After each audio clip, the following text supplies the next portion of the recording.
পরীক্ষিতের কাছে তক্ষকের আগমন।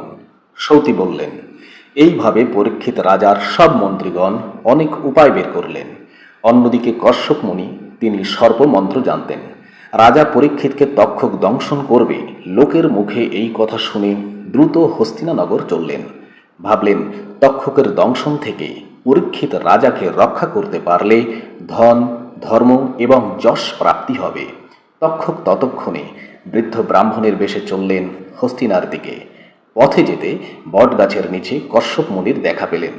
তক্ষক জিজ্ঞাসা করলেন, এত দ্রুত কোথায় যাচ্ছেন মুনিবর? কশ্যপ উত্তর করলেন, তক্ষকের দংশন থেকে পরীক্ষিত রাজাকে রক্ষা করতে যাচ্ছি। আমার মন্ত্র অব্যর্থ, মন্ত্র বলে আমি রাজাকে রক্ষা করব। তক্ষক বললেন, তুমি অবোধ ব্রাহ্মণ, কার এমন শক্তি আছে? তক্ষকের দংশন থেকে কাউকে রক্ষা করা অসম্ভব। ঘরে ফিরে যাও, অকারণে সভায় গিয়ে লজ্জা পাবে। কশ্যপ বললেন, গুরু মন্ত্র বলে আমি তক্ষকের দংশন থেকেও রক্ষা করতে পারি। ক্রুদ্ধ হয়ে ততক্ষণে তক্ষক নিজের পরিচয় দিলেন। বললেন, দেখি তোমার কেমন মন্ত্র বল। আমি এই বটগাছকে দংশন করছি, পারো তো একে রক্ষা করে দেখাও। কশ্যপ বললেন, বেশ, তাই হবে। তক্ষক দংশনে বটগাছ ছাই হয়ে গেল। লাফ দিয়ে সেই ছাই ভস্য ধরলেন মুনি। মন্ত্র পড়ে সেই ভস্য রেখে দিলেন গর্তের ভিতর। ততক্ষণে গর্ত থেকে অঙ্কুর বের হয়ে বটগাছ দীর্ঘতর হতে থাকলো। কিছুক্ষণ পর ঠিক যেমন ছিল তেমনি আবার বটগাছ সুন্দর রূপ ধারণ করলো। তক্ষক হতাশ হলেন। এবার মুনিকে বিনয় সহকারে বলতে লাগলেন, তুমি পরম পণ্ডিত, মহাগুণী, তোমার অসীম শক্তি, তবুও তুমি রাজা পরীক্ষিতকে রক্ষা করতে পারবে না, কারণ তার ব্রহ্মশাপ লেগেছে। এই ব্রহ্মবিষ স্বয়ং ভগবান বিষ্ণুও ভয় পান, তাকেও ব্রাহ্মণের পদাঘাত সহ্য করতে হয়েছে। ব্রাহ্মণের অভিশাপে চাঁদও কলঙ্কিত হয়েছে। ব্রাহ্মণের অভিশাপে ভগাঙ্গ হয়েছে দেবরাজ ইন্দ্র। পৃথিবীতে এমন কে আছে যে ব্রাহ্মণের অভিশাপে ভয় পায় না? তবে তুমি যদি ব্রহ্মশাপের সঙ্গে বিরোধ করতে চাও তো সেখানে যেতে পারো। আর যদি তুমি সেখানে রাজাকে রক্ষা করতে না পারো, তোমার যশ নষ্ট হবে।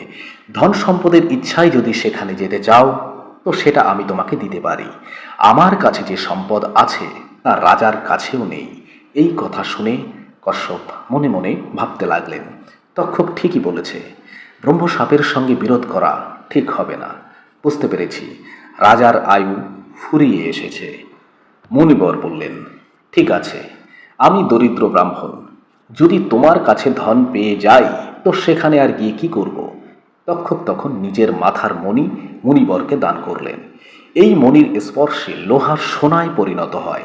বড় আনন্দিত হয়ে কশ্যপ চলে গেলেন।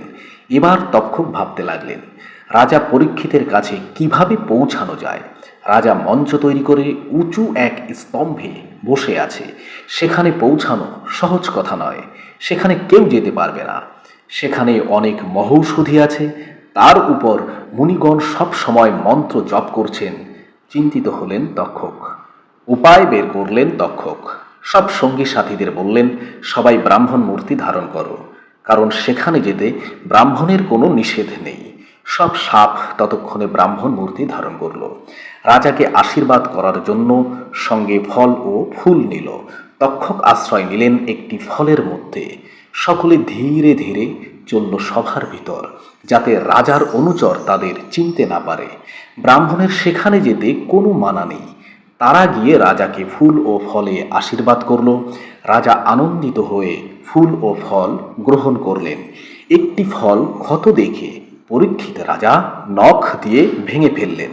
দেখলেন ক্ষুদ্র এক লাল রঙের পোকা, মুখ তার কালো। রাজা মন্ত্রীগণকে ডেকে বললেন, 7 দিন পর আজ আমি ব্রহ্মশাপ থেকে মুক্ত হলাম।